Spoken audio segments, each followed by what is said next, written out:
So as you guys know from this channel, I have been quite critical of Concord as a builder and their projects with regards to the Toronto condo market, whether it's in downtown, North York. But I am always fair and I give a fair assessment of buildings regardless of the builder's reputation. And in today's video, I want to give a fair assessment of their latest project on Widmer Street, Concord Central at 38 Widmer, right on Adelaide. And it seems as if they've addressed a lot of common issues with Concord buildings, and not only have they addressed it, they fixed it, and I was quite impressed with this building. Otherwise known as Concord Central, it is a futuristic building. So many smart systems in this building and a lot of facts that will blow you away. But as always, it's not a perfect building. I keep it 100% with you guys, a quite fair assessment, and that's exactly what you guys can expect on this video. Before we get into it though, hello everyone, this is Sam from SaberiSixRealEstate and Remax Realtron Realty, back with another video for you guys here today. On this channel, you can expect everything I do in this video and other videos: market reports, market stats, buyer advice, seller advice, building reviews, area analysis, and so much more. So if you find any of this content informative or enjoyable, definitely follow and subscribe. Or for any buying or selling inquiries, you can do what many of my clients have done, and I've been lucky enough to meet a lot of my buyers and sellers from this channel. My link is in the description. Let's start with this amazing fact with regards to this building. It's the only building at the time of recording of this video, and this should give you a hint of how futuristic and modern this building is. It's the only building within Ontario that has 100% of its parking spots dedicated to EVs. That's right, even if you don't need an EV charger, you don't have an electronic vehicle, it doesn't matter. Every single parking spot in this building, visitor parking, owner parking, has electric chargers for EV vehicles. Now let's break down the area a little bit more. As I said, the address is 38 Widmer. It belongs on Widmer Street. You guys probably know Widmer Street from my videos. You can think of the cinema towers, you can think of the new Plaza Corp buildings, 8 Widmer and the sister building, which the address is escaping me right now. So Widmer Street has gone a significant amount of development, much like Mercer Street, and there is a ton of condo inventory right now joining Cinema Tower, which was the incumbent building on the street. And putting aside Cinema Tower, for instance, comparing this latest Concord building, 38 Widmer, to the latest Plaza Corp buildings, as much as I've complained about Concord in the past, I would still rank them much higher than Plaza Corp. And visiting the Plaza Corp buildings and visiting this, it's not even close. So now that you know a little bit more about the area, literally and figuratively, let's literally get into the building and talk about the building more. We're going to see a couple of units just to give you a general idea of the type of units, ones, 1+1s, 2s, and then we'll take it from there. Let's go inside the building.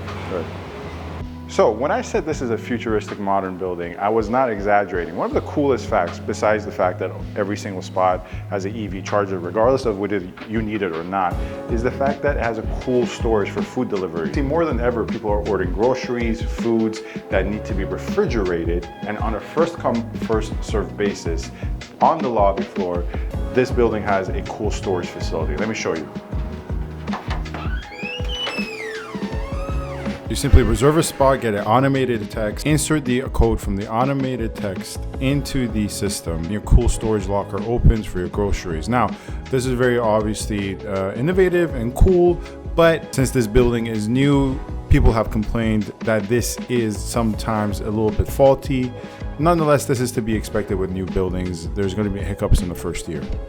And the planning and design of this building actually came before the pandemic. So the fact that they, sought out into the future how key, cold storage will be, and the other features we'll talk about in terms of EVs as well that I've already mentioned, is actually quite impressive in terms of foresight. Now, whether it's foresight and luck, usually it's 50-50. Another thing that they did, and this was actually much bigger, obviously pre-pandemic, was create a lot of spaces for co-working, right? So the Concord Central has tons of co-working spaces, much akin, I would like to draw a contrast maybe to, for instance, if you went to TMU, formerly known as Ryerson, the Ryerson co-working spaces, study spaces. It very much so gives me that vibe. Freeze here. Now, these co-working spaces, as convenient as they are, can lead to a building that is a little bit on the busy busier side, a lot of traffic coming and going. And this is not the best fit for some buyers out there looking for condos within the downtown Toronto core. Other buyers in the younger demographics who are naturally more flexible on these items,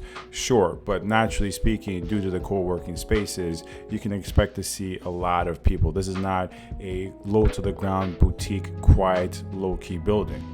For my friends who used to go to TMU or Ryerson, the SLC, for example. I must emphasize once again, this, at the time of recording of this video, is the only building in Ontario that has 100% of its spots EV accessible with battery chargers situated in every single spot, irrespective of whether you have an electric vehicle or not. If you have one, great. If you don't need to use it. We're talking P1 for visitors, P2, P3, P4, every single P, P16, spot 1, spot 200, doesn't matter. Every single spot has a EV charger. Okay, now we're upstairs. I'm going to show you one of the 2 bedrooms as an example of the effort that Concord has put in, and there's a lot of impressive things to talk about in there. Another impressive feature that makes this building very 2024, 2025 and onwards friendly is the fact that the entire building is Wi-Fi accessible. That's right, if you're a resident, whether you're owner or a tenant, you have 100% access to Wi-Fi, irrespective of whether you're standing in the hallway where I'm standing, on the 51st floor, 5th floor, 10th floor,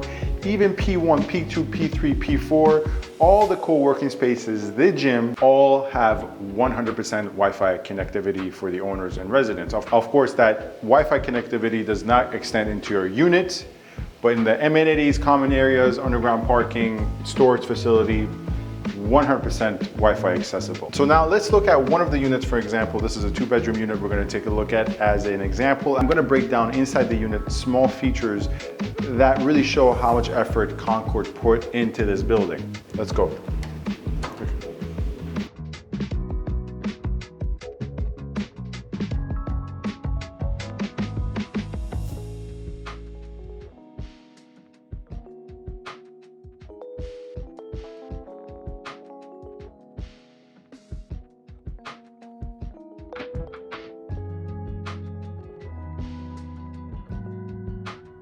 So one common complaint in the past, and a complaint and levied against Concord, was the fact that the finishes inside the units were often cheap and not really good. And oftentimes, if all the buyers, like 80% of the buyers, choose the standard finishes, it's going to give the building a bad reputation. Now, here's the thing. Concord took heed of that fact, and they made their standard finishes as good as another project's upgraded finishes. What do I mean by that? For example, all this built-in shelving you see with the drawers, right, and more storage space here, all of this is not the upgraded finish. This entire built-in closet set is standard across every single unit, whether we're talking about a studio as small as 390 square feet or a 3-bedroom penthouse upwards of 1,200 square feet, 1,500 square feet. Regardless of what the buyer wanted, this is the standard finish, and this is unheard of for Concord. That extends into their finishes in the washroom as well. These mirrored cabinets, the vanities, the doors as well. For a long time, one of the things I said about Tridel, what makes them far and above every other builder in my opinion, is the fact that their standard finishes are high quality grade material. I mean, relative to the competition, right? Are they going to be as high quality grade as a detached, custom built home in, the most expensive area in Toronto or, moderate areas of Toronto? No. But for builders in the city of Toronto, Tridel's standard finishes were really impressive.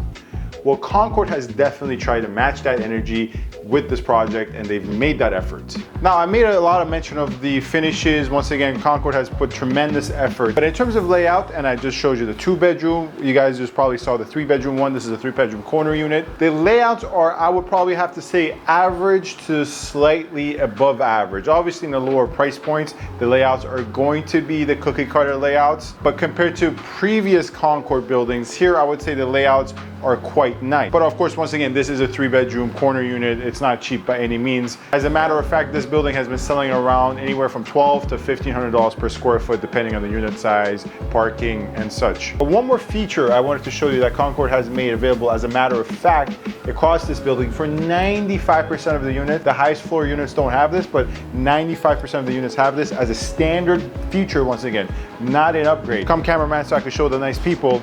is the built-in heater. Cameraman, if you can get a shot of the built-in heater. So when I say Concord has made a tremendous amount of effort into making this building end user friendly, that is not hyperbole. I mean, I've showed you the evidence so far. You know, a lot of finishes that would be considered upgrades elsewhere, they've included it as a matter of fact once again.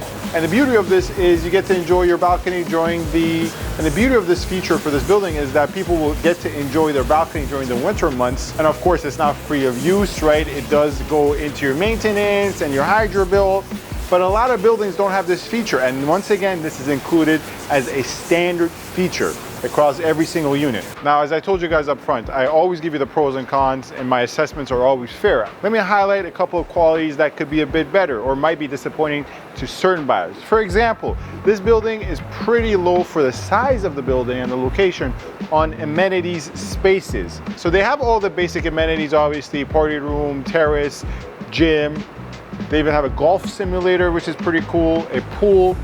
But for example, the gym is quite small for the size of the building. But one of their amenities that's quite impressive and is probably best highlighted in terms of quality at nighttime, where you can run the fireplace and the city lights are on, is their terrace and party room. Their terrace and party room is pretty decent. However, their terrace does not get much sunlight because of the adjacent buildings. That is somewhat of an inevitability and kind of out of the hands of the builder. And some other issues that have been brought up is with regards to more so the management side of the building, as opposed to what the builder here had control over. Although all these highlighted points remain, on the management side of things, since it is a new building and it is a traffic building, oftentimes people have complained about the management being a little bit slow to respond to certain issues. But frankly, this is to be expected. And the management issues is not necessarily a reflection of Concord per se, but more so the property manager. But certainly comparing it to other Concord buildings or other buildings in downtown that are mismanaged, complaints against the management of this building is nowhere near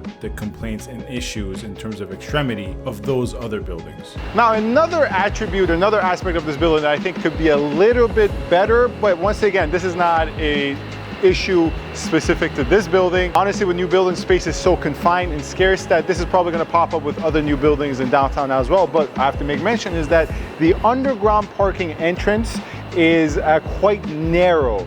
If you have a parking spot or if you are visiting, you have to be extra careful. But on the positive side, with this building, Concord has actually taken a page out of Tridell's book and made the entry to the underground parking 100% automated with regards to license plate registry. If you're a visitor, an occupant, an owner, a tenant, whatever you are, if you register one of your vehicles or both of your vehicles or a frequent visitor of yours, they don't need to buzz in, they don't need a fob. It's 100% automated with regards to the license plate. All right, guys, that was it for today's video. What can be argued to be one of the most modern and futuristic buildings within the Toronto condo market, Concord's latest and Concord's best, in my opinion. Obviously, once again, we went through all the pros, all the cons. It's not a perfect building, but in the grand scheme of things, it's definitely a building that you should be looking at, whether you're a tenant or a buyer, if obviously it matches your other items on your criteria in terms of price point and location. Safe to say, in my opinion, Concord has made significant improvements on issues that have definitely plagued their previous buildings. Anyways, that is it for today's video. This is for any buying, selling, or renting inquiries. You know what to do. My link is in the bio. For more on this building or any general buying or selling inquiries, you already know what to do. My link is in the bio. Feel free to get in touch with me for even renting inquiries. Thank you very much for watching. Stay safe and stay tuned. Thank you.